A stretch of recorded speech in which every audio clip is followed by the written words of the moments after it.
meeting was provided by the Secretary of the Board on May 13, 2019 to the Home News Tribune and the Clerk of the City of New Brunswick. The time and location of this meeting and all meetings of this body are posted at City Hall, 78 Bayard Street, New Brunswick. Roll call, Mr. General.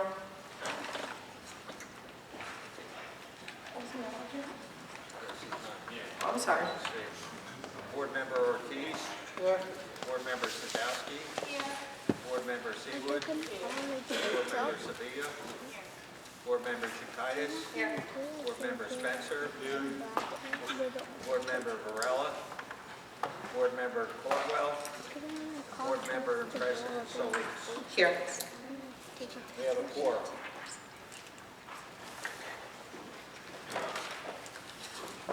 Item number 2, the flag salute. If everyone can please stand.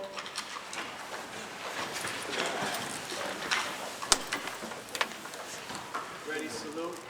I pledge allegiance to the flag of the United States of America and to the republic for which it stands, one nation, under God, indivisible, with liberty and justice for all.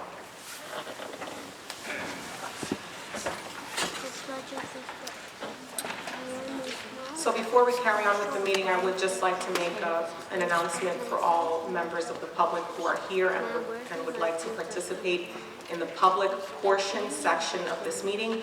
If you are interested in making a comment during the public comments portion, please head to the back table where the microphone is, write down your name, your address. Before the public comment portion begins, the board secretary will get this list and you will be called in order. This is your only opportunity to write down your name in order to speak in the public portion of this meeting. This is a reminder that the next, Si alguien está interesado en tener un comentario público durante esta reunión, deben de ir a la mesa que está al final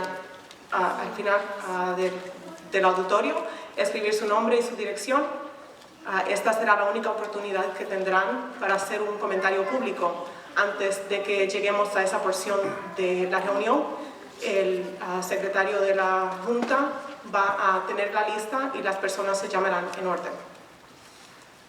Okay. So again, if anyone is interested in participating in the public comments portion this evening, please write your name and your address on the piece of paper located at the back table.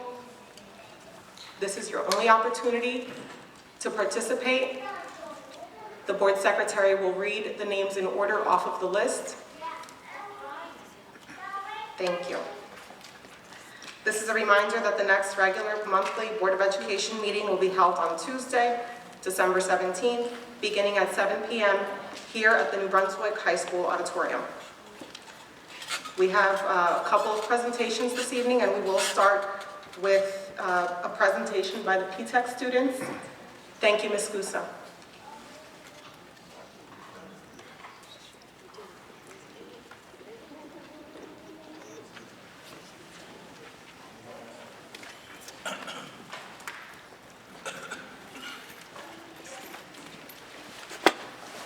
Good evening, everyone. In New Brunswick Public Schools, our district vision is to prepare, empower, and inspire lifelong learners and leaders. Each day, our staff fulfills our district vision in the classroom by holding students to high levels of academic rigor and giving students autonomy and power in their learning. This is called voice and agency. Tonight, I would like to invite Dr. Lennox Small, our Supervisor of Humanities from the New Brunswick Public Schools, and Mr. Michael Finelli, the principal of the P-TECH School, who will be the first to share a project which has led our students using their voice and agency for the good of our district. Mr. Finelli?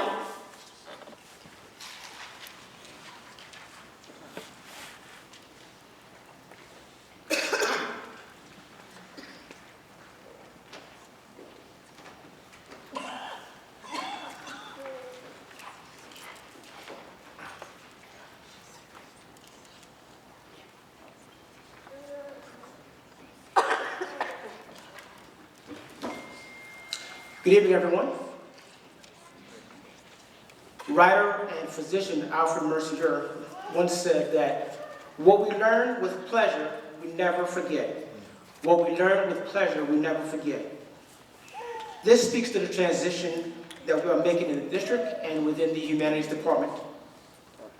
As we seek to infuse more project-based learning, culturally responsible pedagogy, social justice, research, writing as a tool for developing solutions, developing a culture of inquiry, to name a few.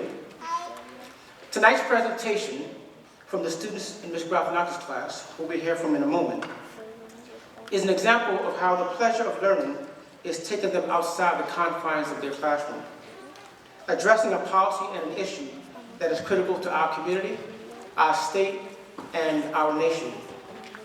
Listen as you hear the students. You hear their voice, lay the seeds to policy.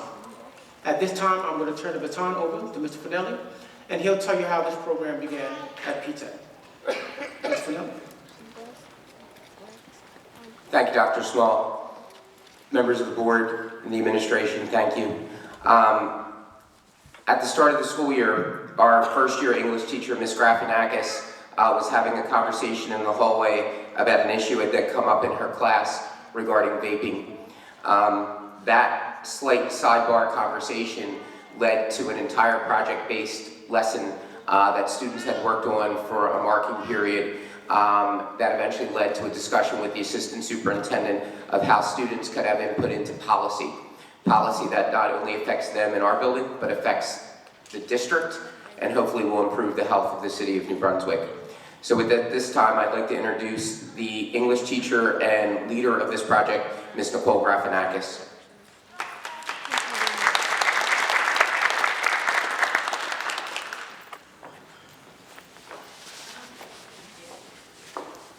Hello, I'm Ms. Nicole Grafenakis. As you just heard, I teach 9th grade ELA at PTEC. Two of my students, Nelson Canales and Kevin Solis, will be presenting to you today on behalf of their peers who all wrote short letters to all of you about their thoughts on vaping and how we can perhaps better support our students. So they will be coming up here to present, Kevin and Nelson.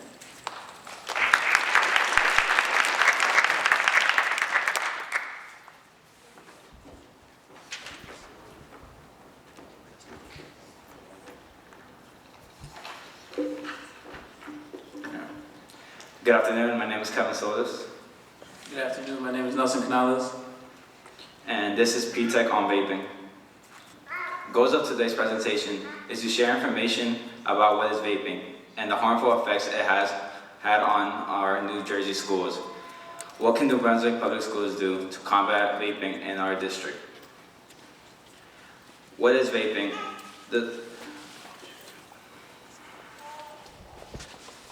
What is vaping? Vaping is the smoking of e-cigarettes, commonly known as vapes, mods, vape pens, and e-cigs.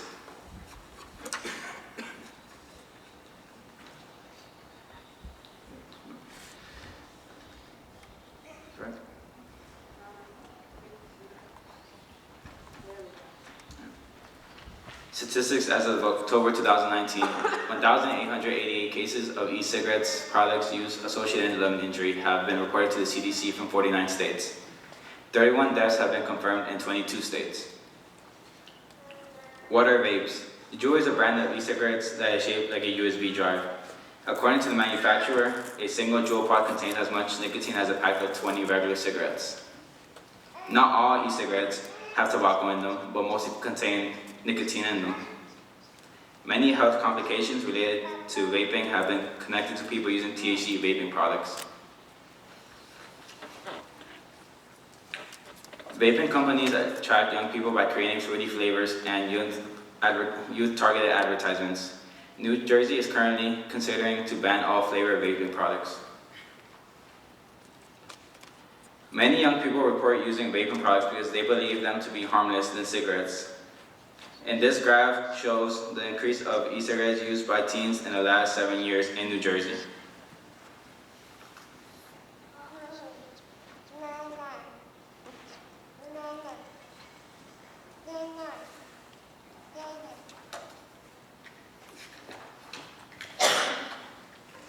Nicotine is highly addictive and can harm brain development, which continues into the early mid-20s. More than 1 in 4 high school students and 1 in 14 middle school students in 2019 had used tobacco products in the past 30 days. E-cigarettes are still the most commonly used tobacco products.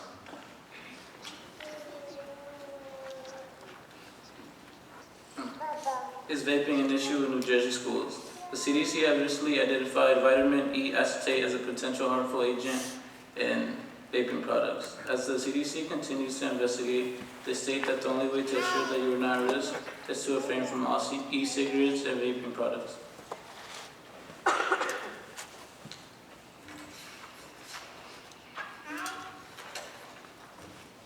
Vaping in the city of New Brunswick. There are 7 tobacco shops that sell vapes in and around New Brunswick. Some of these shops are even in walking distance from our schools. Our proposal.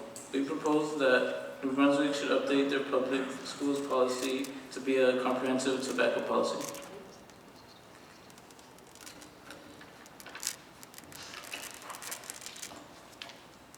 What can New Brunswick public schools do? They can provide us with more education on smoking with the focus of vaping. They can make the rules more known, and they can also promote anti-smoking campaigns both inside and outside of school, and they can give support to students who want to quit. Nicotine is an addictive substance, and students may need professional help. Suggested changes. The policy currently states the board directs that the whole curriculum include instruction in the potential hazards of tobacco products. What it should say is the use of all smoking products. A sign indicating smoking is prohibited in the school buildings and on school grounds will be posted at each public entrance of a school building in accordance with the law. We should add, students will also explicitly be made aware of smoking policy, addiction support services, and potential repercussions.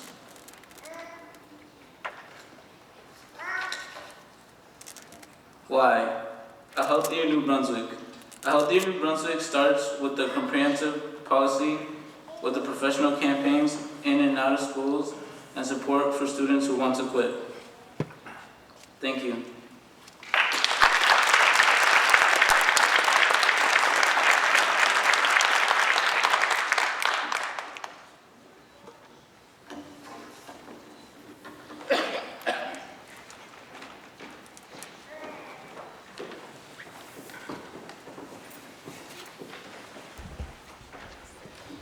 Thank you so much, gentlemen, for that presentation. The board will definitely look into changing and updating our policy in light of the hard work that you guys put into this. We really do appreciate it, and I was fortunate enough to see this presentation during the curriculum committee meeting, and I learned something new about these vapes myself, and I'm sure that the more information we can share with our students, it would definitely be beneficial. So thank you guys so much for that. We also have another presentation this evening. It's the Future Ready Schools Recognition Awards. Ms. Reese.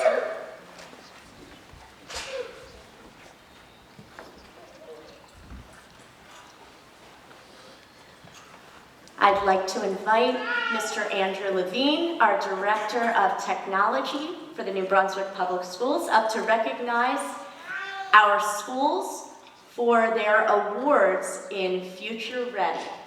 Mr. Levine?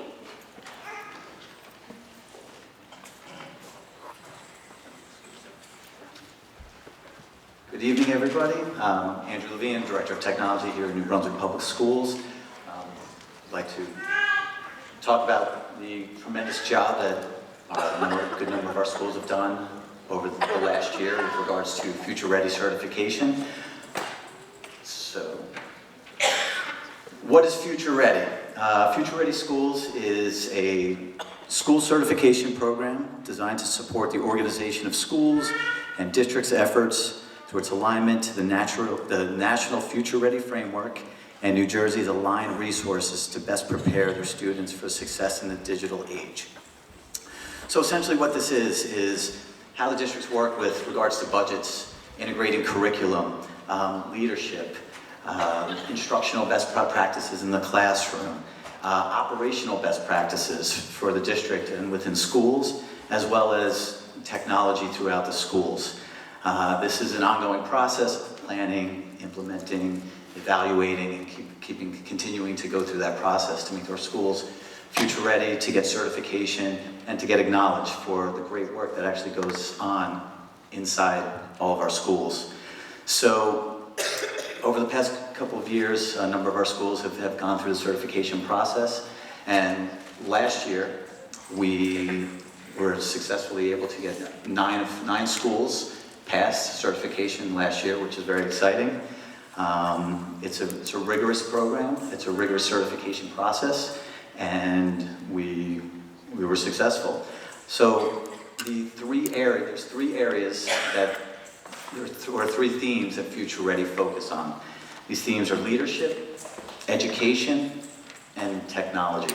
So just to give an example of some of the indicators in leadership, it's a culture of innovation. So this is what we do at a district level. Culture of innovation, collaboration, sustaining a digital environment, creating a shared vision of learning for digital learning, and how does that work in the classroom. From an education perspective, this is at the school and the instructional level. And the instructional level. So what's going on in the classrooms? What's going on in the schools? What's all these great things that are happening in the classroom? So authentic learning, digital assessment, and what tools are going on, what tools are being used in the classroom to support all this instruction and learning. And finally, technology. So having the infrastructure, having the network to support all of the things that are going on in the classroom, in the district, from an operational perspective as well as from an instructional perspective. And my department, the technology department, how are we supporting the learning that's going on in the classroom? So, from my perspective, I took this very seriously. I got to use the Future Ready framework really as a structure on how to really organize and run our department. So how do we do things properly? How do we organize and set operational best practices? We wrote the standard operating procedures manual for everything from how to submit a trouble ticket to our network and our response time, what happens if there's a network problem, to supporting teachers in the classroom. So it really took us to have a good look on how to make our organization run more effectively and more efficiently. So then it goes to the school levels. It was a tremendous lift at the school level from administrators, the teams, many of you that are here to represent your schools, did a tremendous job working to collect data, to collect information, to submit, to support evidence, to support New Brunswick and the schools that they work in for Future Ready. So it was truly a collaborative process, many focusing on all grade levels and content areas in the school. So one of the best things about the Future Ready process is it really highlights all of the spectacular work that's going on by teachers, by administrators, and especially by students in the school. So we got to submit some of this authentic work as evidence for what we do in the classroom. That couldn't have been done without the support of the teams at the schools, but I'd like to recognize a few people as well.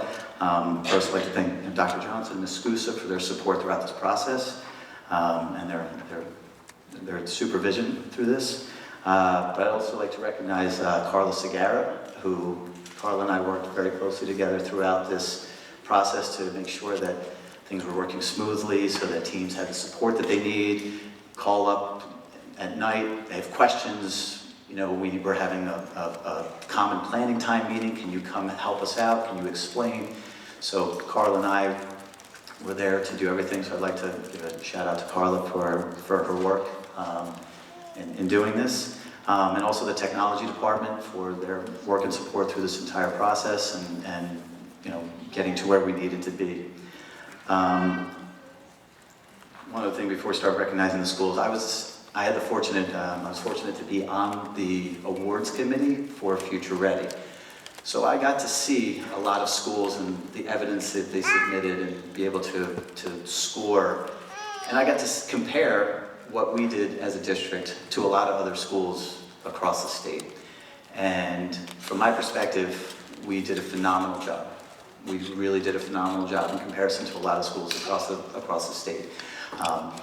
You know, I'm looking at it from a technology perspective, but how we scored and what other schools submitted, I'm really proud of the work that we did here and of the 9 schools that submitted.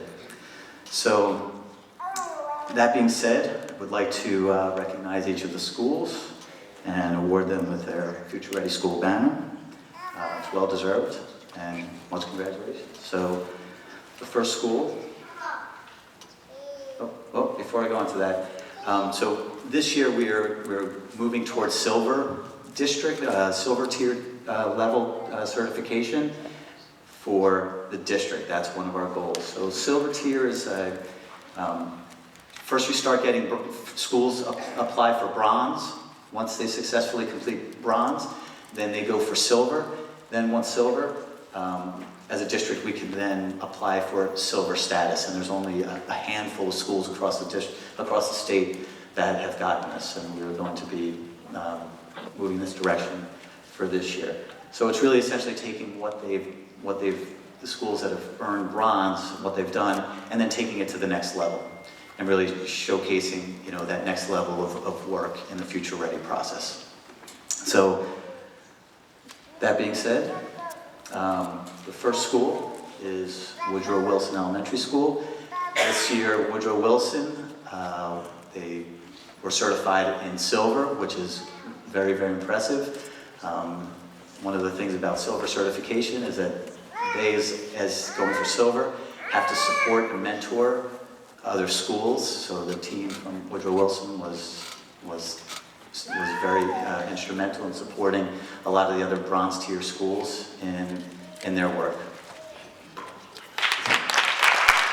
Yes, the whole team.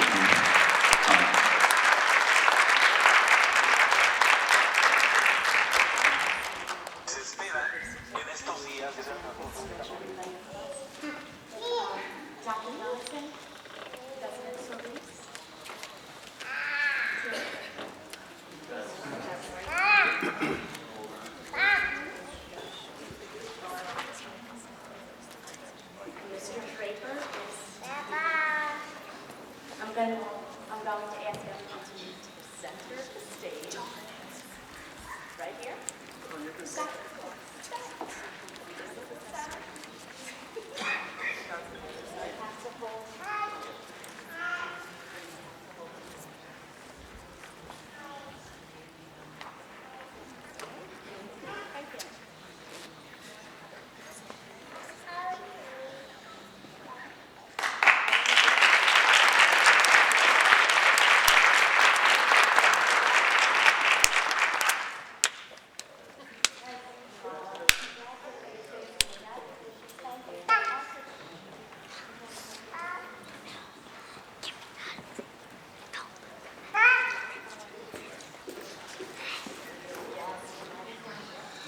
The next school I would like to invite up to the stage is Lincoln Elementary School for bronze certification.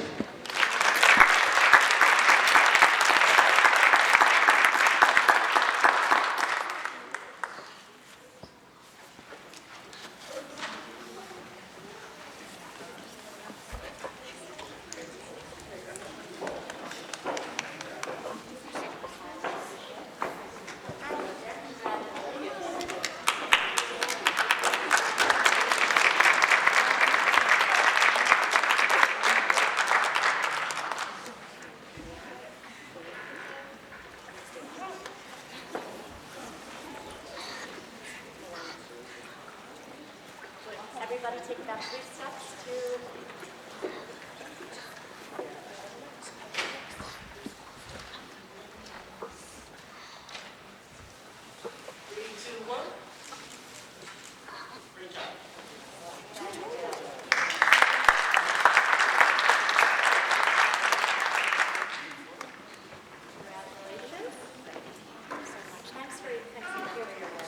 Next school I'd like to invite up to the stage is Lord Stirling Community School.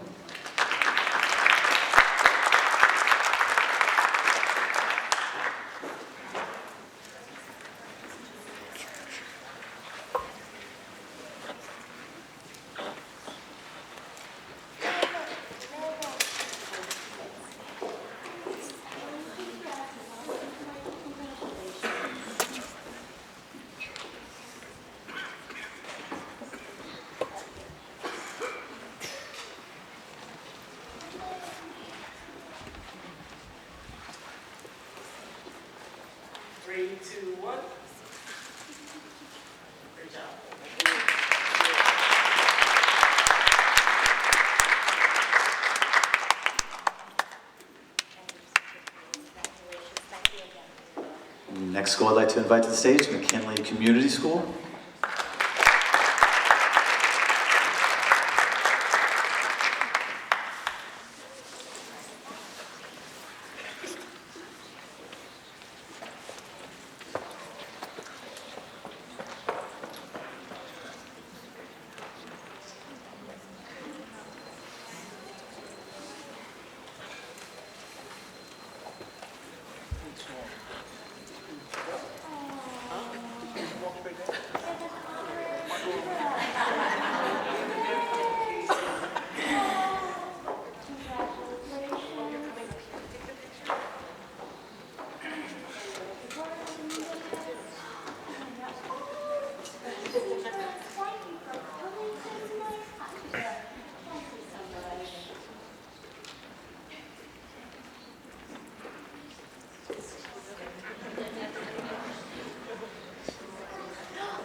New Brunswick High School, bronze certification.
So welcome New Brunswick Middle School, bronze certification.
I'd like to invite up Paul Robeson Community School for bronze, Community School for the Arts for bronze certification.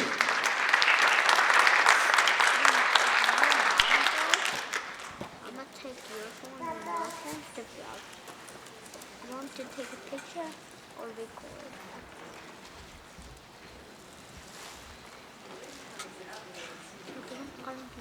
Right?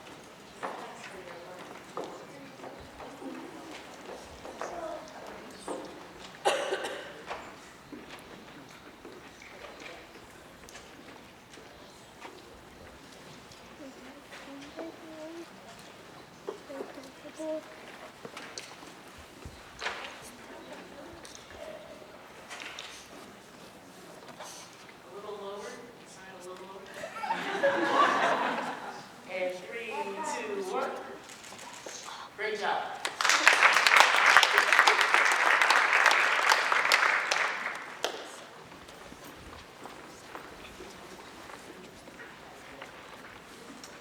Next up, Redshaw Elementary School, bronze certification.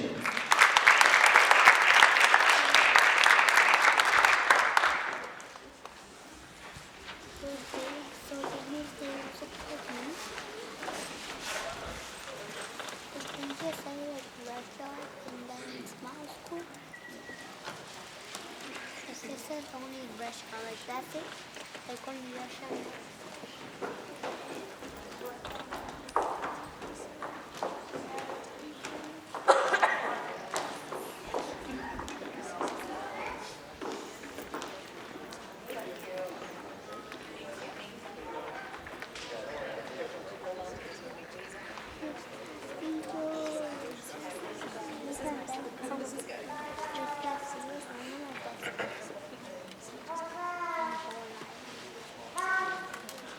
And 3, 2, 1. Great job.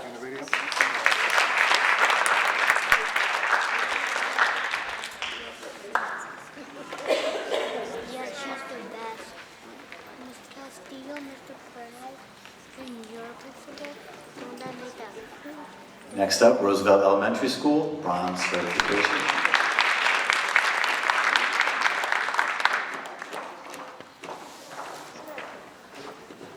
So the principal uniform? Yeah, if I go to restaurant, I go to restaurant. Miss Castillo's always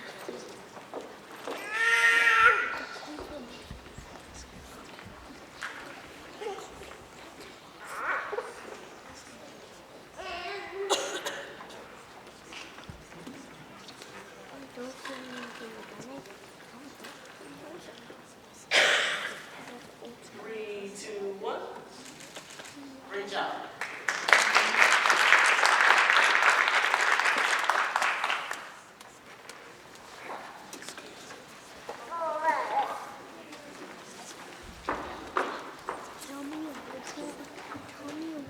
And last but not least, we do not have a banner for them. They got it last year, but I would like to give a big recognition to Lincoln Annex School.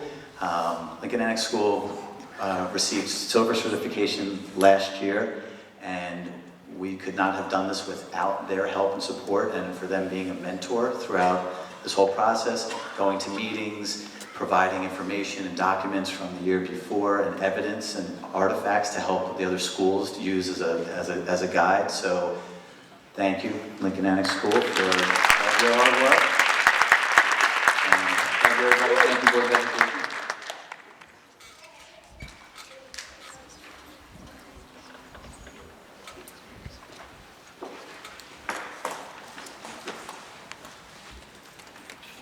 Thank you so much. Item number 4, if we could have a motion for the minutes for the October 15th, 2019 meeting. Second. Roll call, Mr. General. Board Member Ortiz. Yes. Board Member Sadowski. Yes. Board Member Seawood. Board Member Sevilla. Board Member Shutitis. Yes. Board Member Spencer. Board Member Varela. Board Member Solis. Yes. Motion approved. Thank you. Item number 5, the superintendent's report. Dr. Johnson. Yes, good evening. For the month of October, suspensions were at 89. We had 6 cases of harassment, intimidation, and bullying. Our student enrollment was at 10,341 students. Our student attendance is at 94%. Our certificated staff attendance was at 96%. Just to say thank you. First, I'd like to thank the students who came out to present today. If you have not noticed, we are grooming our students to be active participants in their learning. And this was just the beginning as we had our 9th graders to come out to connect what they're learning every day to policy.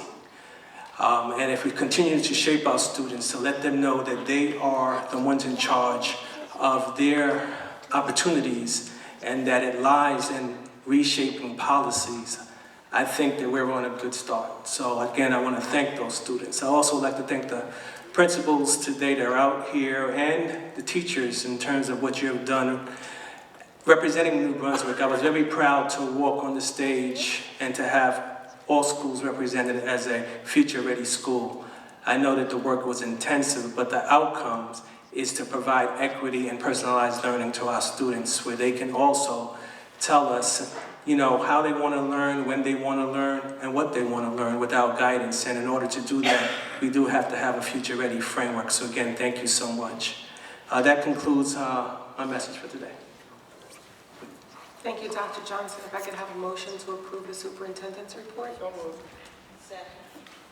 Mr. General. Ortiz. Yes. Sadowski.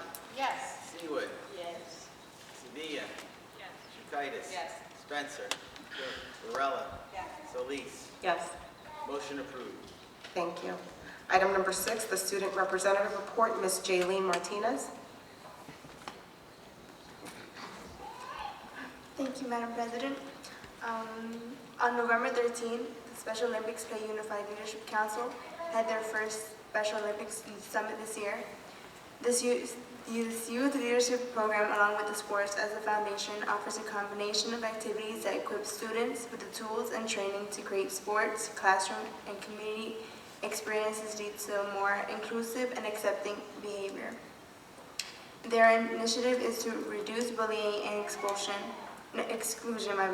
promote healthy activity and interactions, fight against stereotypes and stigma, and eliminate hurtful language in our schools. On November 14, our National Honor Society has teamed up with Vitalant, a nonprofit organization that collects and provides blood products and services across the United States. Students above the age of 17, faculty and staff were able to participate. As appointments were made, walk-ins were available. Each and every member had an important role, from the sign-in desk to escorting each student to their classes. As a result, our team has raised a record of 92 pints of blood, saving 246 lives. Later that day, we had our successful senior convocation with the help of our distinguished alumni and guest speaker, Ms. Chandra Witherspoon, class of 1991, to empower and inspire our students to strive for the best. Also, as we have been busy preparing and submitting our college applications, our guidance counselors have done a great job in making this process a little bit easier. Regardless if we are attending a university or trade school, They have set up an upcoming financial aid night sponsored by the New Jersey Higher Education Student Assistance Authority, which will be held on November 21st at 6 p.m. at the cafeteria. That concludes my report. Thank you, Ms. Martinez. That was a very thorough report. Item number 7, the Facility Committee report. Mr. Spencer. Yes, Madam President. The Brunswick Middle School fencing project is underway. The installation of the fence will improve security by eliminating access points to the trailers and adjacent parking lot. This project is scheduled to be completed by the end of this month. We have identified some areas with rubberized flooring in our older schools that could benefit from improved air circulation or other remediations. We have already started installation of new ventilation fans at these locations. Additionally, we are also developing budgeting information for the installation of air conditioning in Lincoln School's gym and possibly other core space, as well as additional air conditioning at Roosevelt School and Livingston School. Lead testing is completed and every drinking meets the standards. The solar panels are completed. We're waiting for the BPU final approval. That, Madam President, concludes my report. Thank you, Mr. Spencer. Item number 8, the Athletic Committee report. Mrs. Sadowski. Thank you, Madam President. The Athletic Committee met earlier this evening, and some of the issues that we spoke with our interim AD, Mr. Janarone, is the athletic update is we're transitioning into winter sports. Most important with the winter sports transition is winter students' athletes' eligibility is now being checked on all students. Our interim athletic director will be starting on Monday, a new interim athletic director, freeing up Mr. Janarone to go back to his more important business.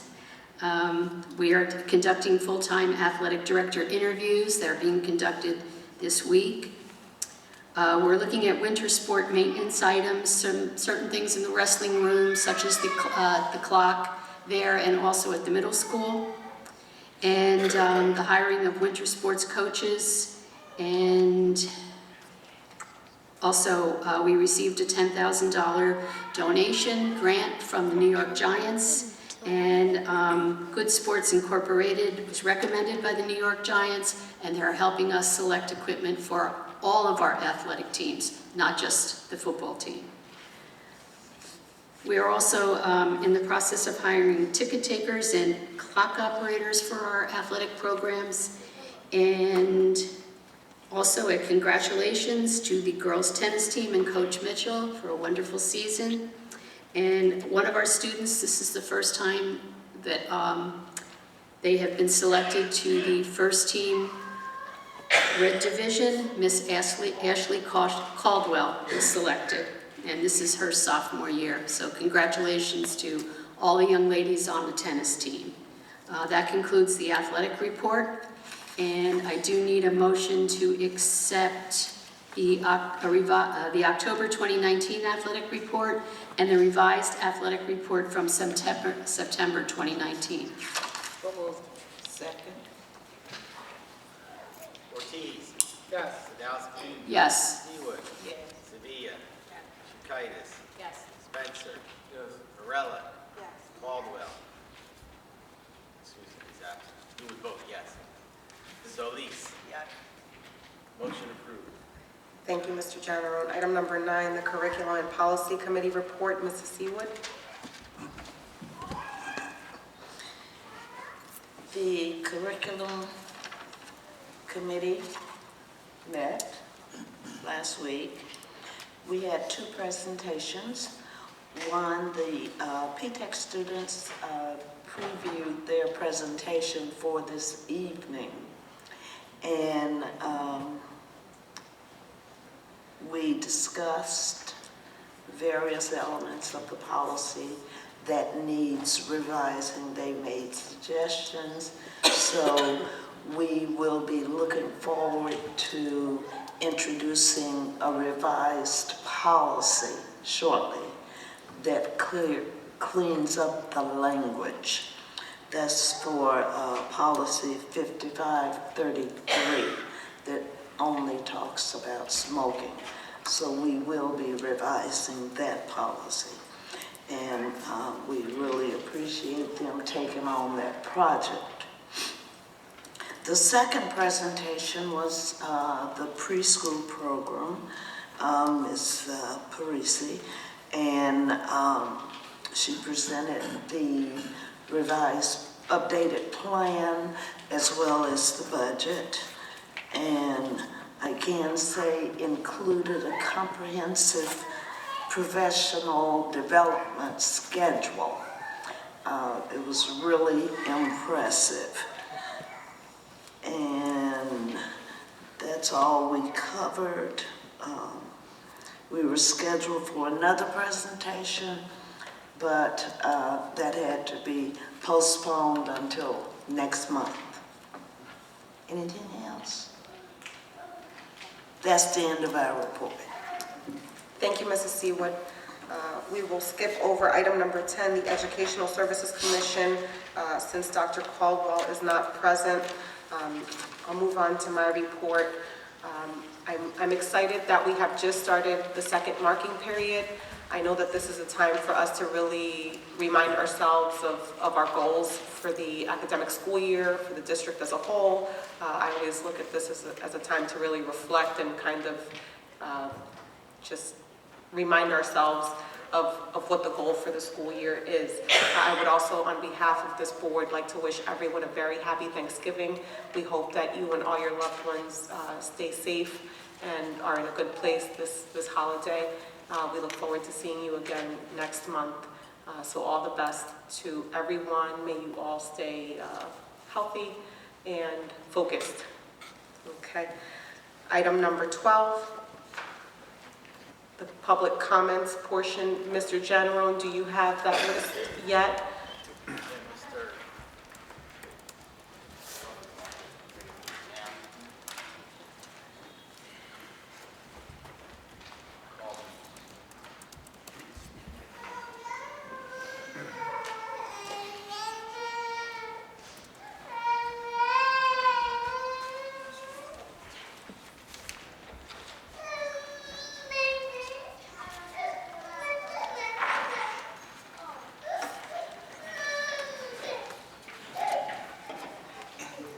Thank you. So first, the call to the podium, Danielle Moore.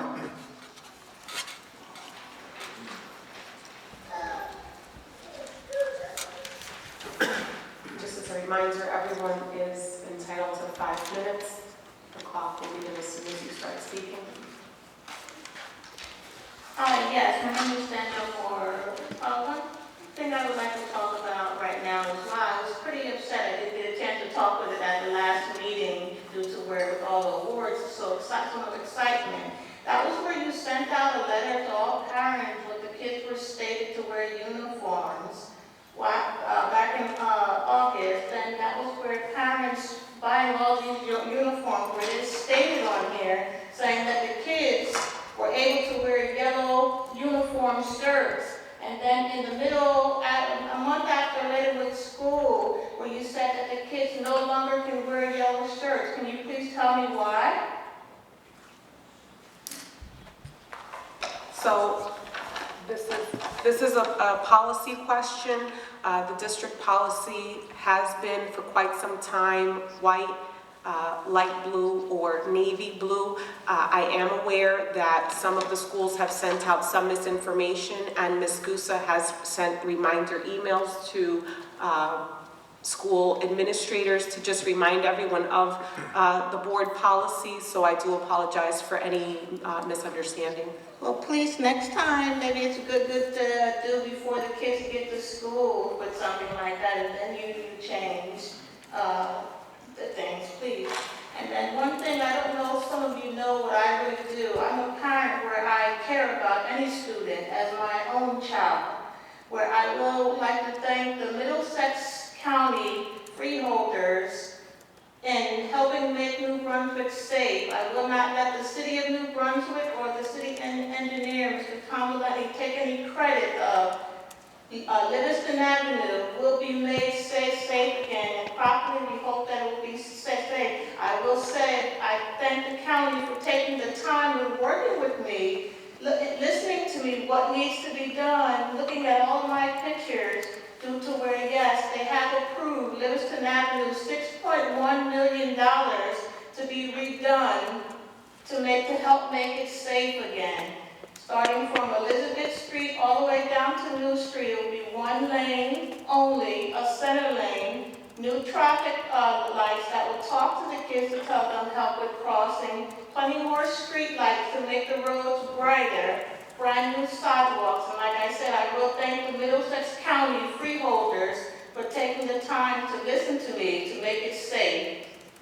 And also, I will say I will take part in, like I said, I do make sure the kids are safe, that while another situation with Livingston Avenue, you shall see going up at the middle school, due to where I notice how sometimes it can be very unsafe, even with the crossing guards there, where I just gotten it approved, where over $60,000 due to where they will be putting new lighting system, flashers up to slow the traffic down, to make it more safer for the area.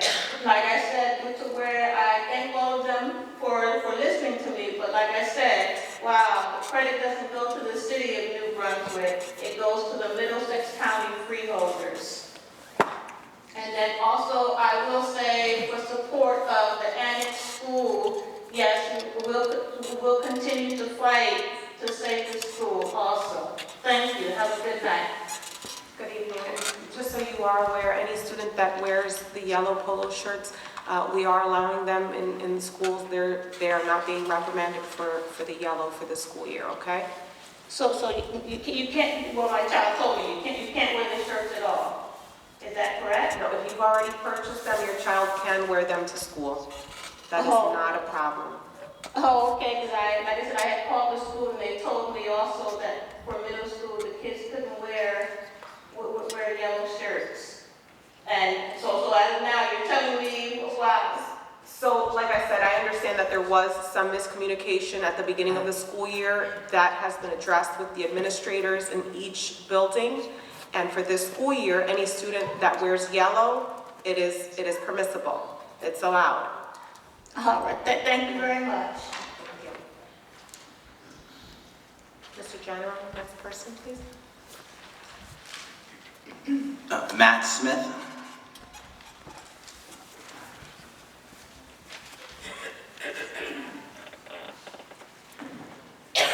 Good evening. My name is Matt Smith. I'm a resident of 123 Livingston Avenue, New Brunswick. And I also work here in the city, and I have the privilege of walking to work, which is a rare privilege in the state of New Jersey. And one of the highlights on my morning walk to work is seeing all the students in the New Brunswick public school system walking to school with their parents, their friends, really enjoying this unique moment in life. And I guess I'm concerned about a school in particular in the ward that I live in, and past many of the students who are walking to school every day, and that's Lincoln School. I've heard rumors that Lincoln School is on the selling block, and I'm very concerned for the kids that go to this school. And in fact, I recently learned that there was a meeting between one of the largest developers in the city of New Brunswick and members and staff of the Board of Education of New Brunswick. And I'm wondering if any members of the Board of Education can enlighten me on what the context and purpose of that meeting was with that private developer. So I can definitely shed some light as to what happened during this meeting. So the school board was contacted by DevCo. We were informed that Robert Wood is interested in using possibly that site for their cancer facility. There are no proposals as of yet, so any meetings that have been held have been really just ongoing conversations about the possibilities. We have expressed to them what the school district would need, but there are no official proposals as of yet. And what is it that the school district would need in order to justify selling that school? Well, we would need a facility that would be able to house the amount of students, not the amount of students that are at that school now, but more than that, we would definitely project for a larger school, a school that's state-of-the-art, and provide all of the amenities that a state-of-the-art school would need. And does that school exist in the city today? I'm sorry? Does a school like that exist in the city of New Brunswick today? Yes. Available to house not only the existing students at Lincoln and provide them with the quality education that they need in the state-of-the-art technology that you referenced, but that would also not only be able to enroll all of those students, but additional students, and that school exists today? Because I'm unaware of that kind of vacancy in any of our existing public schools. No, there is no school, there is no state-of-the-art school that's available right now. The most updated schools are filled with students, and so what we do have available is 40 Van Dyke, which is what we've used in the past as our swing space, and where our P-Tech program is currently housed. So we do have things that we have to keep in mind if we would be pursuing any further talks about.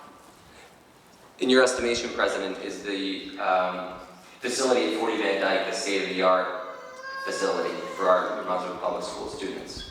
Absolutely not, but that would be a temporary arrangement.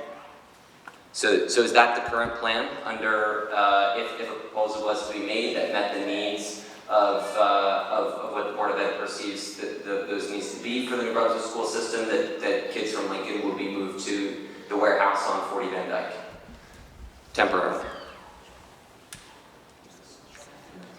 There is no proposal as of yet. We will cross that bridge when we get there, sir. Okay, because it sounds like that's at least under consideration. And if that is the case, then I think that's a grave concern for any student or parent who currently has students at Lincoln Elementary. Obviously, the warehouse at 40 Van Dyke, in your own words, is not in a state-of-the-art school that we would consider in a potential sale of the existing Lincoln school. And I am aware of a long history of complaints from previous temporary arrangements with the warehouse at 40 Van Dyke, putting our kids in a warehouse facility, even temporarily, does not seem like a good fix. Would you agree with that statement? No, I wouldn't. And honestly, unless you've walked the hallways of 40 Van Dyke, you wouldn't be able to understand the kind of space that is available. There are very spacious classrooms, it's a very spacious facility, and although it may not be state-of-the-art, it's a great alternate space that we are very fortunate to have in our district. Other districts don't have the ability to say that they have a space available, and we're not just speaking in case of a potential sale of another building, but say there were some kind of disaster, we are very fortunate to say that we would be able to take all of our students and provide them a safe and adequate space to learn. And how are the students who currently live in the ward neighborhoods surrounding Lincoln School, who are afforded the privilege to have those special moments that many of us had as youth, and walking to school with their parents and their friends, how would they get all the way across town to 40 Van Dyke? Yeah, that's a very specific question, sir. Again, there is no formal proposal. Okay, it sounds like there's been a lot of thinking on this, and you know, enough to suggest that 40 Van Dyke would be used in a temporary arrangement should Lincoln School be closed. And I'm wondering, if it's your assessment that the facility at 40 Van Dyke is at par with the rest of the New Brunswick school systems in terms of the technology, state-of-the-art services that many of which were on display here tonight and many of the schools awarded for. Is it your estimation that 40 Van Dyke meets the standard established by New Brunswick Public Schools for access to state-of-the-art facilities and technology? Absolutely. We have used this building in the past. No, but I didn't hear 40 Van Dyke mentioned in any of the awards that were given out to any of the other schools for technology, and so I'm wondering if there's documentation that supports that assertion. What you have to keep in mind is the Future Ready awards that were given this evening were for those bronze certifications that were met from last school year. The P-TECH program was not there last school year, sir. Is there any documentation that provides the access to technology, not just technology, but what services are available at the 40 Van Dyke location versus the rest of the New Brunswick Public Schools? Like I said, this is an adequate space, and if you have another question. Yeah, my question is, what is the adequate assessment based off of? What documentation exists to show what services are available at 40 Van Dyke for our students here in New Brunswick versus the other schools that are currently being used? That's been asked and answered, but I would point out that that school was used for all the students who are now in the Chester Retro beautiful facility and the Paul Robeson facility, and it was deemed adequate and more than adequate by the state of New Jersey, who paid for it and designed it and paid for the improvements to that facility. It's not a warehouse, it's a school.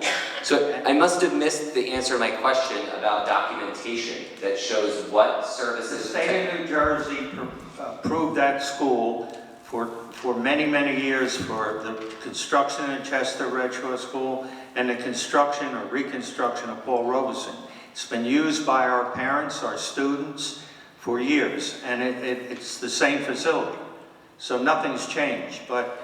And my question was around documentation that compares the services, technology, and infrastructure in that building with the rest of the New Brunswick. Going way beyond what is now presented by the president is mere speculation.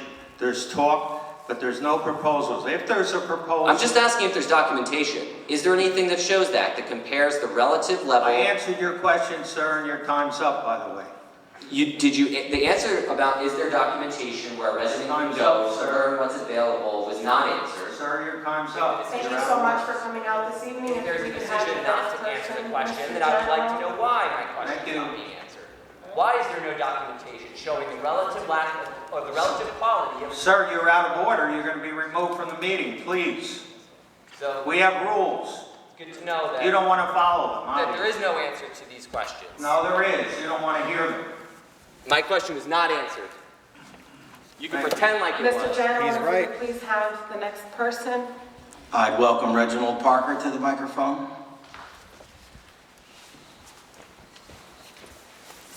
If it's unfair for those kids, it's unfair. Sir, you can leave the meeting immediately.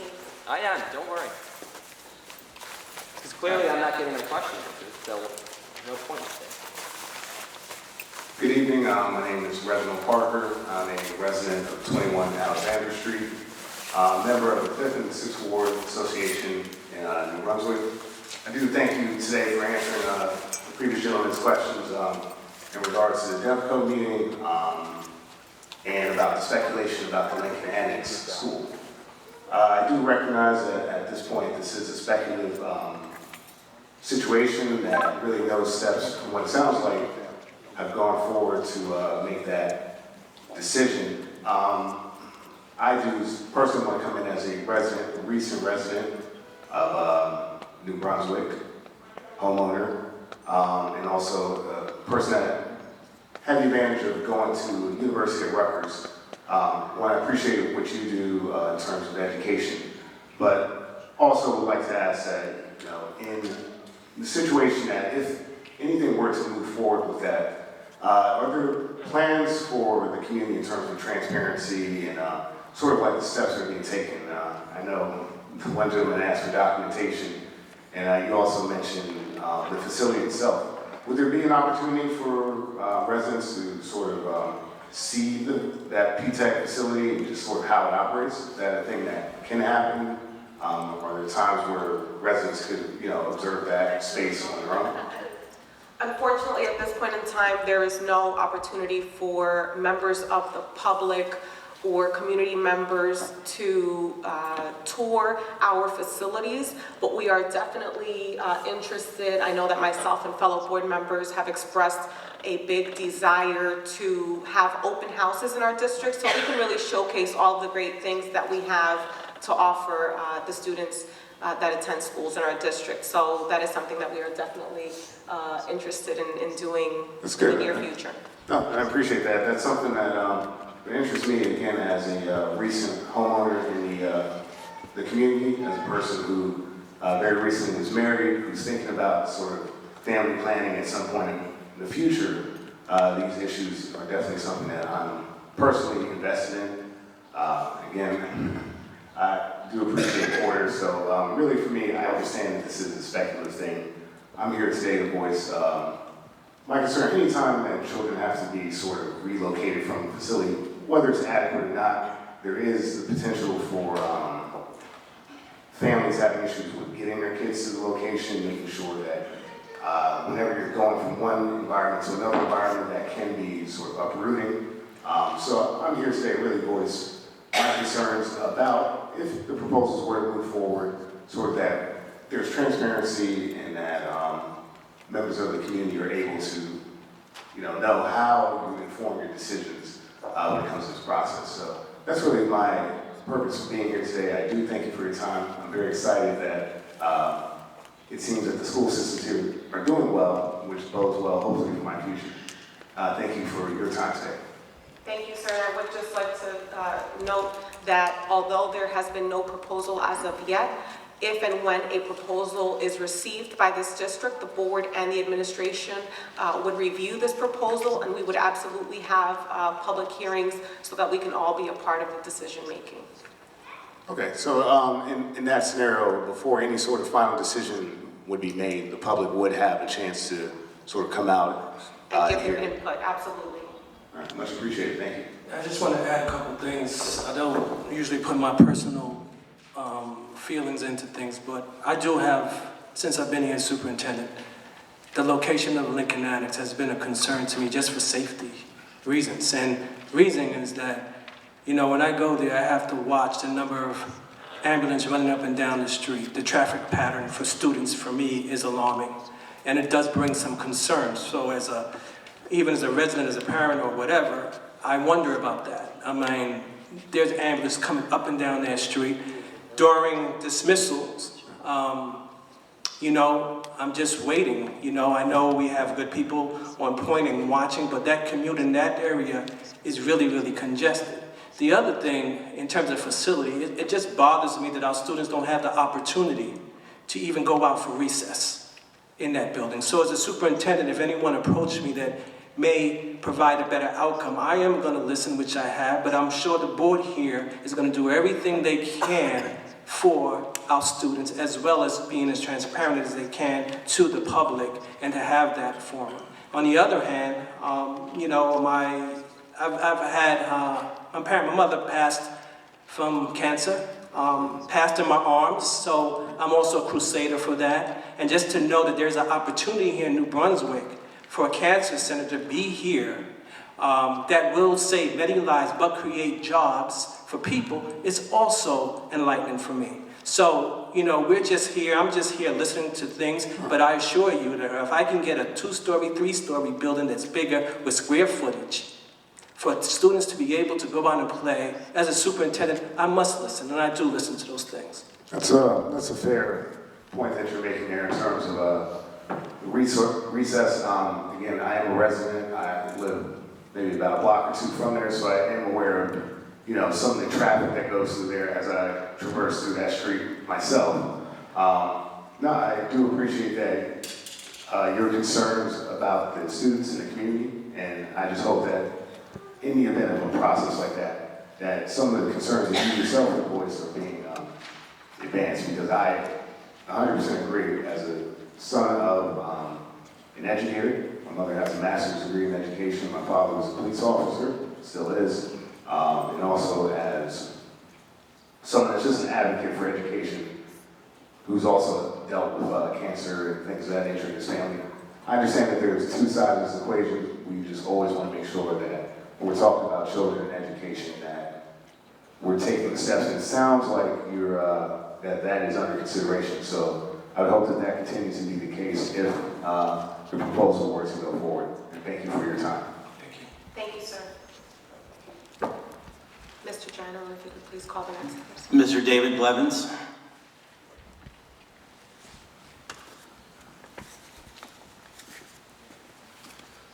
Good evening, President Solis, members of the Board of Education, Superintendent Johnson. Most of you know me as the former director of the Youth Services System After-School Program.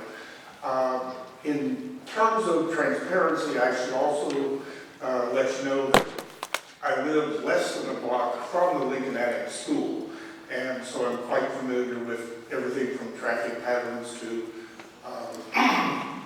the other issues that would come up.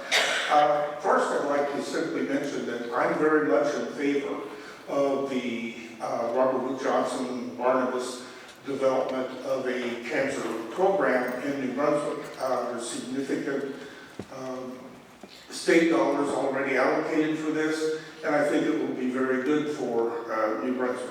However, I don't think that the current Lincoln Annex location is the only site that would meet that need. The other thing, and this to me is perhaps the most significant issue regarding a plan to replace the Lincoln Annex School, is that it's very important as an educator to have a neighborhood school. Unfortunately, in the 5th and 6th wards that are served by the Lincoln Annex School, there is no vacant space, not even space that would accommodate 200 children, much less 600 children. The other thing that I would like to simply address is, since this is a proposal that's coming from the hospital and with the cooperation of DevCo and the city, I'm preparing a report that I'll be presenting to the City Council, to DevCo, and the hospital. Something most of you don't know about me is that in my doctoral studies, my minor was urban planning. And so I'm going to be approaching this from the standpoint of how the city can maximize the development of the cancer program and, of course, protect our public schools. I'm going to be very brief. I want to just leave you with one further thought, because I'm not opposed to the development of better schools and, of course, the cancer program. However, the Board of Education developed a facilities plan a number of years ago. This included the building of the new high school, the renovations to the middle school, the replacement of the Renshaw School, and the expansion of the Paul Robeson School. To my knowledge, that facilities plan that was adopted by the Board of Education had in its future plans the replacement of the Roosevelt School, which of course ran into opposition by some historical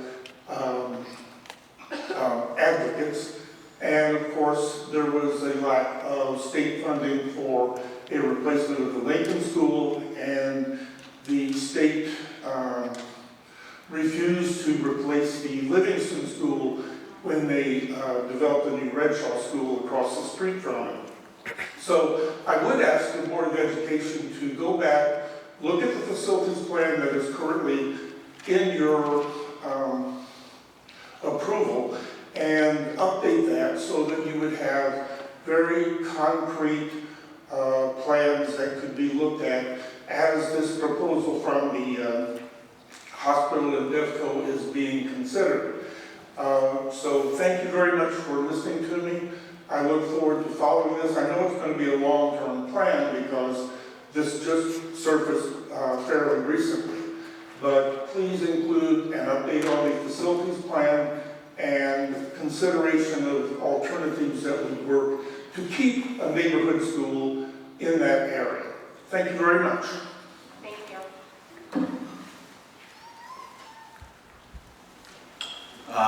Yolanda Hernandez.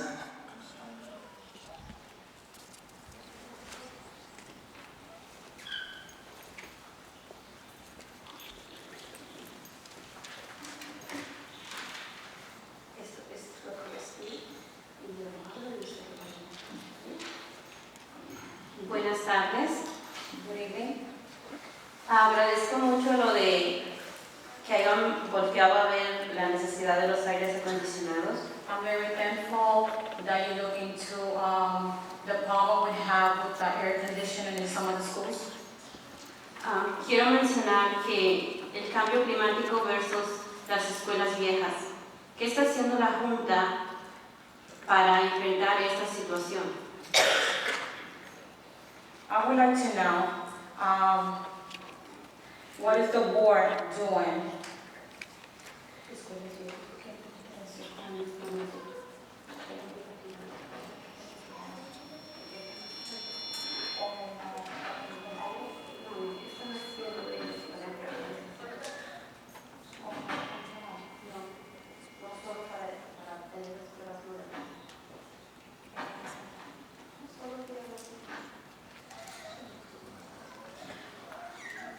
She would like to know what are you guys are doing in terms of old schools and the new schools with the climate in the schools.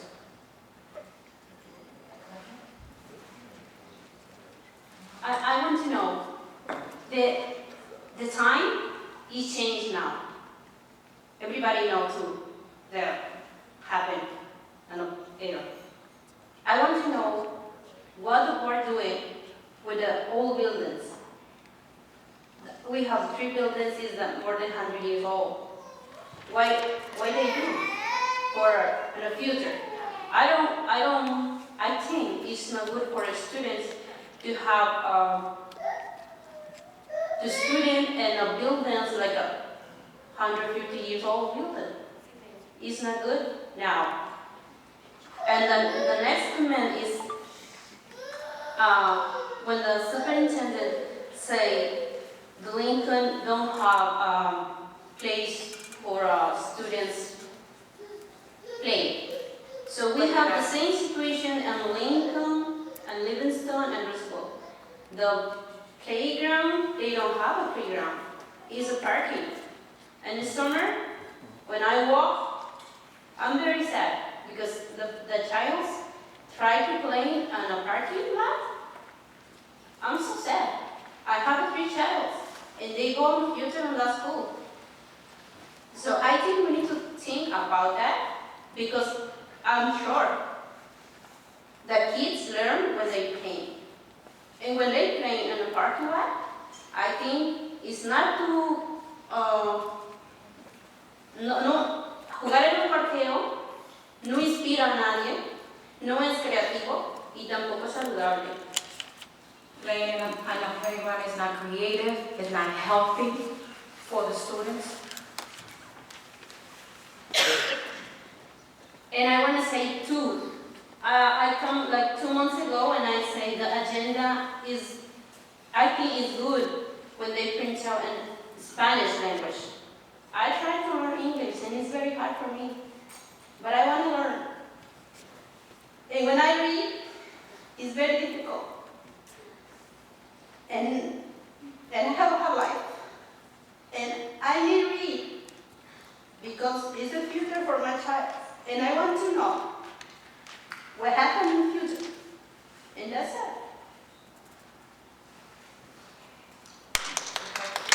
Thank you for your I just want to respond quickly. I know you've come to the microphone many times regarding the facilities issues, and I do know that you also took some people to the Department of Education to fight for our school districts, and I want to thank you for that. However, We do have a 5-year plan that we do submit to the state, and Mr. General, if you want to correct me or jump in any time, you may. We're constantly updating this plan, and we're just trying to wait to see what's new, what's next, and whether or not we will be selected. So we do every year submit a plan, a facilities plan for the district, and that is with the DOE at this time. However, we will continue to make advancements and improvements as we can. We talked about continuing to outfit our schools with air conditions pending budget considerations, and we hope to have some. So I just want to thank you for your efforts as well, but I just want to show you we're trying our best at the same time. Thank you. Thank you, and always I come. I have 3 reasons to come. Thank you. Dr. Johnson, I'm sorry if I may add about the schools. The Education Law Center, as you know, has been a big proponent of Abbott and former Abbott schools for state aid funding and school construction funding. And due to the recent delays in the SDA, where there's no projects moving forward, there's no funding to build and fix any of the schools, they have filed a lawsuit on our behalf and all the former Abbott districts' behalf in order to force the state of New Jersey to properly fund our long-range facility plan as they promised many, many years ago. Thank you.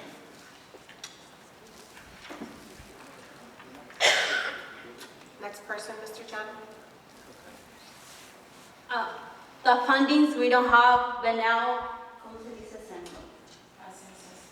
the census come for next month. I think it's very too important, everybody count, and New Jersey state. And then, when everybody count, the state give you money.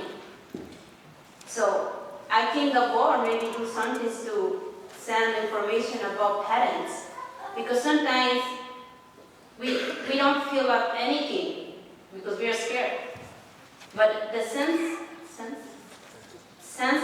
is very important for everybody. And a lot of people, they don't know, they don't have idea what is important and what is not. Thank you.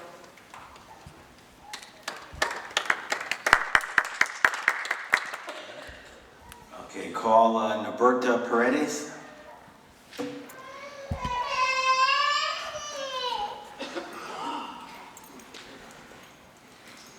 Buenas tardes todos.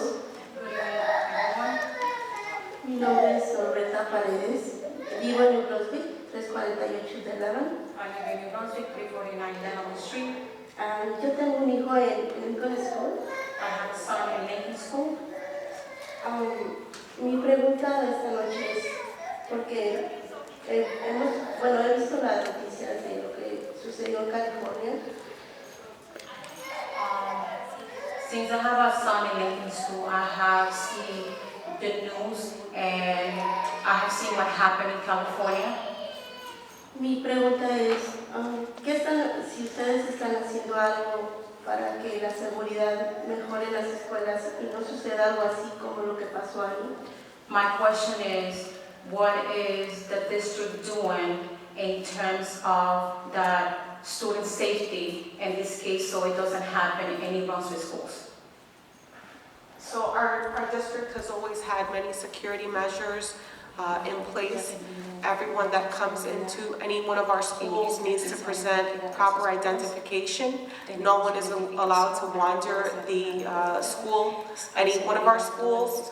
We do have a large number of retired police officers that work at our schools as security guards. We always ensure we have the adequate number of security at any one of our schools at any given moment. We do have drills. We have, just like we have a fire drill, we have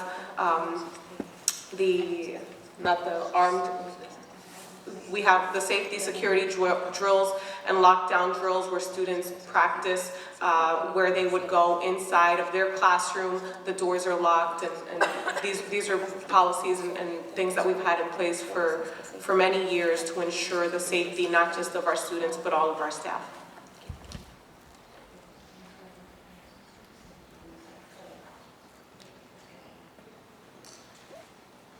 Bueno, me alegra saber que tienen esa seguridad.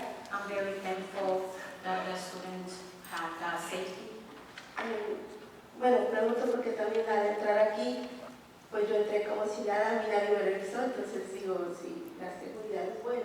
I was concerned because when I entered the building, I just came in and no one checked or asked questions, and she was concerned about that safety of the people. And that was for this evening. I'm not sure if there's different protocol for the board meetings, but that is something that we definitely want to address with the building administrator.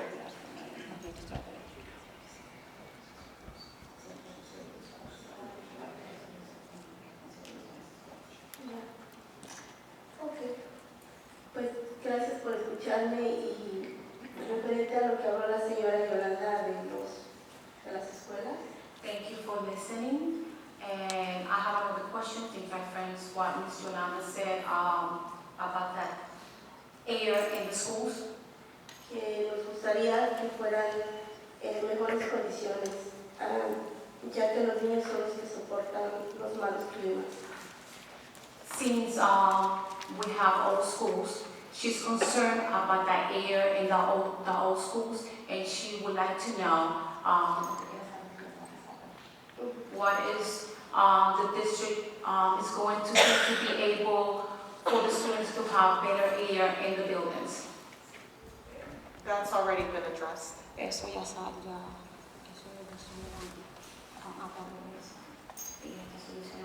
Sí, yo digo porque la verdad es triste que después de que un niño salga de kindergarten, de pre-K, llegue a una escuela donde no haya nada donde ellos puedan salir a jugar en su hora de receso. Her other concern is about students getting out of pre-K and going into kindergarten. She's concerned that a lot of the students don't have a place to go to recess. Mi hijo, que ahora tiene 7 años, ha roto 2 pantalones porque juegan en el pavimento corriendo porque no tienen otro lado donde jugar.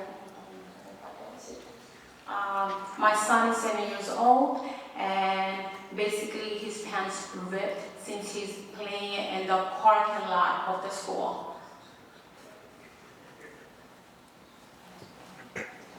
Sí, me gustaría saber si ustedes han contemplado la idea de cambiar ese patio por un lugar de juego mejor.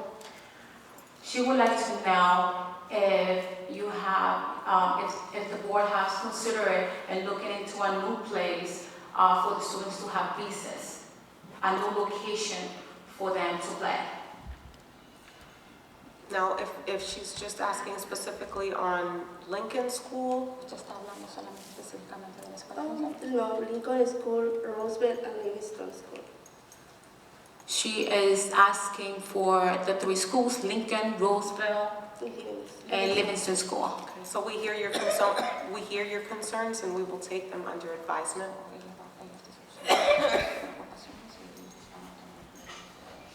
Okay, thank you.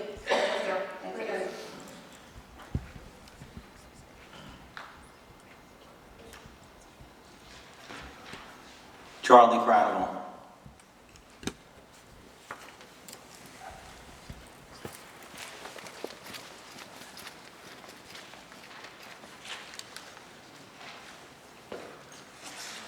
Good evening, members of the board. Charles Cradaville.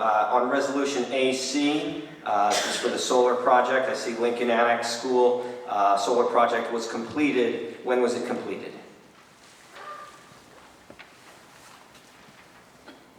Mr. General, if you could give us a date for that? What, just a year would be fine.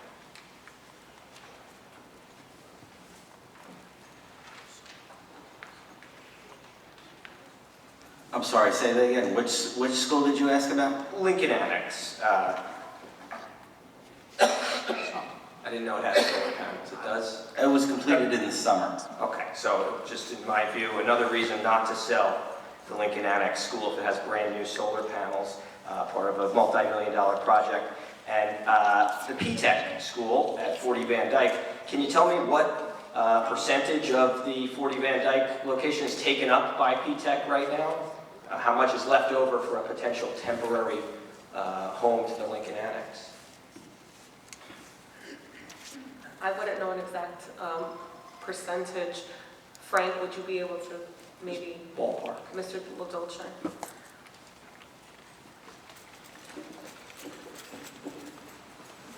The P-Tech takes a small section of that building right now. So there is space in there.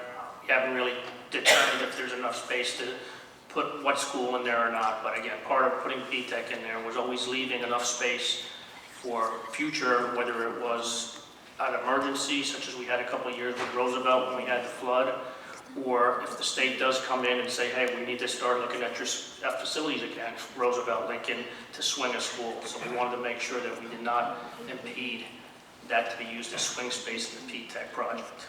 And what would be the maximum student capacity of that building at 40 Van Dyke? I believe it used to hold, when we did like Redshaw in the 800s. Okay. And when Redshaw School was knocked down, the community was told that the replacement would be built in how many years? Mr. LaDolce? I can't remember exactly. Well, I think very quickly after the school was knocked down, the SDA notified us that they didn't have any money to actually build the school. So the SDA knocked down the building, we moved to the swing space, and then told us they had no money. And how long were the students in the swing space for Redshaw? I think it was 8 to 10 years. Okay. So let's not repeat that mistake. When the district purchased the Lincoln Annex School from the Diocese Catholic Church, there were deed restrictions written into it. You know? Did Mr. Hendricks put some restrictions in that deed that were intended to preserve it as a public school? Mr. Hendricks? Yeah, I didn't put any restrictions in, the diocese did. Okay. And so, are we just going to ignore those restrictions, or are we going to honor them? You don't ignore deed restrictions. They have to be dealt with if we ever get that far. And how might they be dealt with?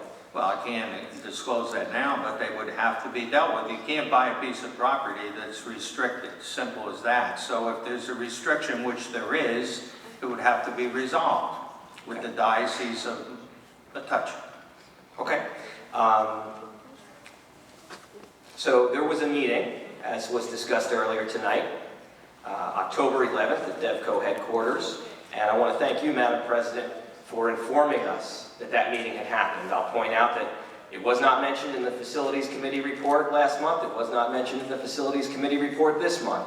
Mr. Janarone and Mr. LaDolce were in the meeting. They didn't mention it after we started asking about the rumors of Lincoln Annex being sold. And I did share with all of you my correspondence with Mr. Janarone, where I asked a simple question. Wanted to know who was in the meeting. And still have not gotten an answer. But through the chair, can Mr. Janarone tell us who all was in that meeting?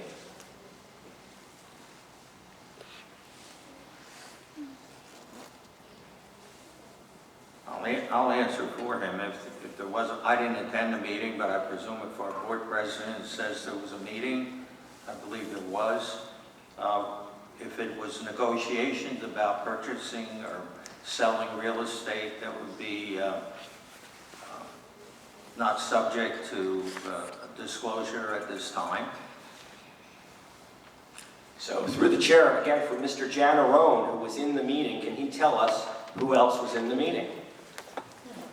No, he doesn't have to, and he won't. He declined already to your request. He copied me that. Okay, so I just want to be clear. Mr. Janarone's refusing to tell us who he met with about potentially selling the school. Right. Exactly. Okay, gotcha, thank you. I believe that the three people in the meeting were Mr. Janarone, Mr. LaDolce, and Mr. Palladino. Now, can he tell us, or anyone who was in the meeting, tell us what precipitated that meeting? What drove them to come to DevCo headquarters in downtown New Brunswick on October You 11th? heard the opening statement of our board president, and I think that addresses the issue for tonight. She made it very clear what the purpose of that meeting is. We don't have to repeat it. You're an intelligent person, you heard it.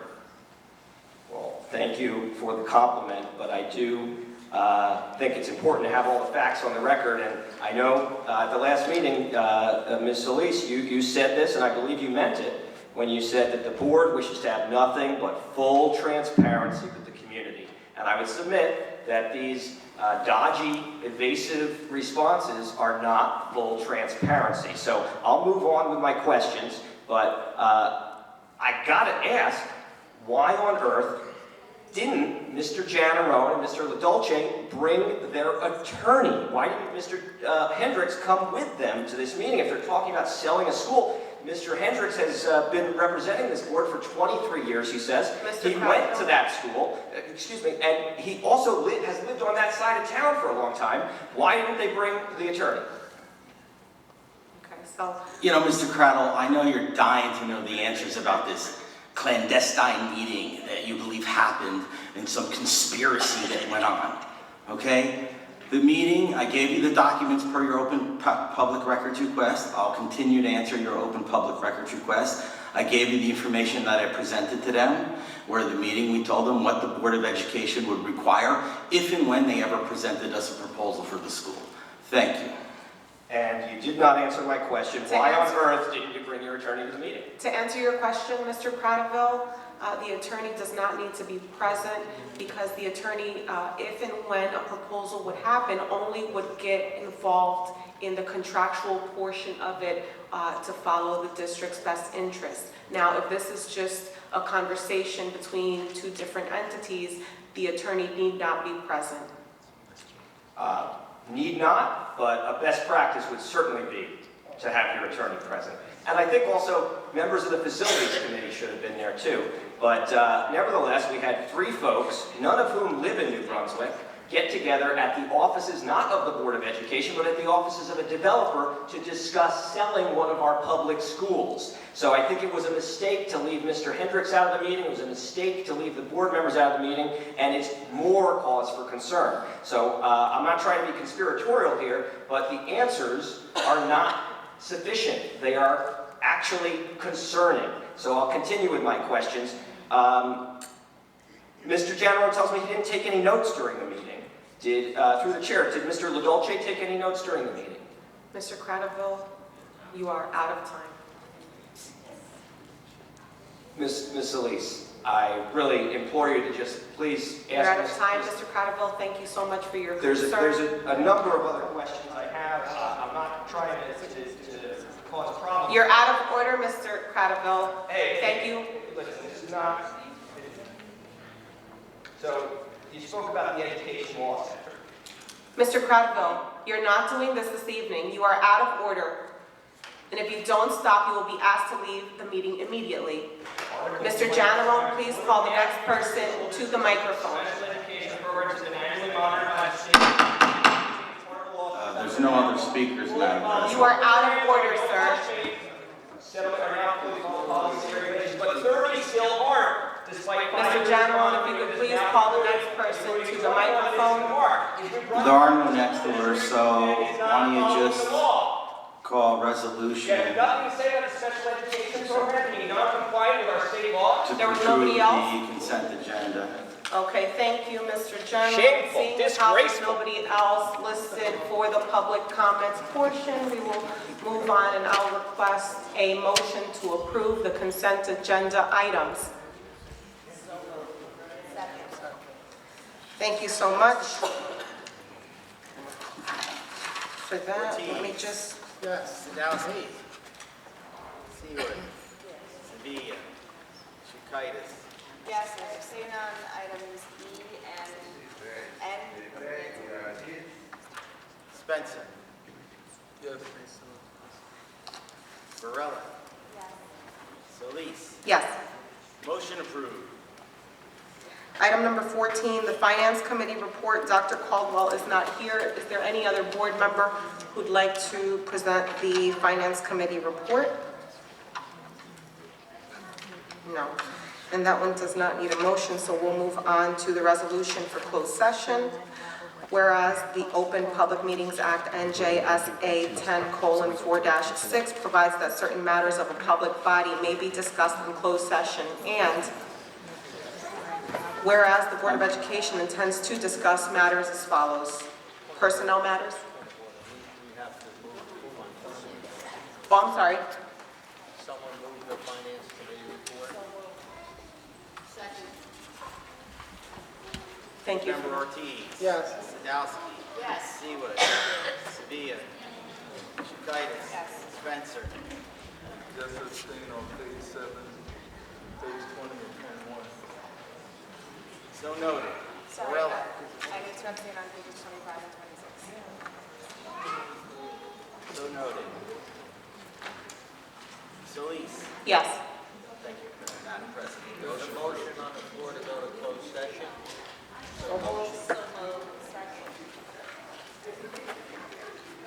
And I haven't finished reading it, should I? Finish reading? Mr. Ortiz. Yes. Board Member Sadowski. Yes. Seawood. Sevilla. Chakaitis. Yes. Spencer. Morella. Yes. Solis. Yes. Motion approved. We are in closed.